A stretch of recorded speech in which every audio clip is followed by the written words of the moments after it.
આજે અમે વેલગ્રીન કંપનીની મુલાકાત લીધી, જેમાં અમે જોયું કે વિવિધ ઓપરેશનો એસઓપી દ્વારા સરળતાથી અને ઝડપથી થઈ શકે છે.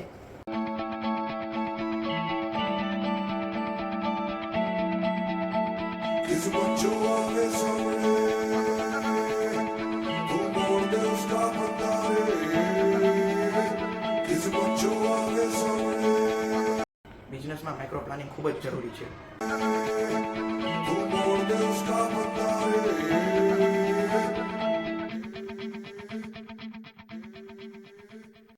પ્લાસ્ટિકનું રિસાયકલ કરીને તેમાંથી ફાઇબર બનાવવામાં આવે છે અને ફાઇબરમાંથી પિલોઝ અને વિવિધ વસ્તુઓ બનાવી શકાય છે. વેસ્ટમાંથી બિઝનેસના નવા આઈડિયા પણ મળી શકે છે.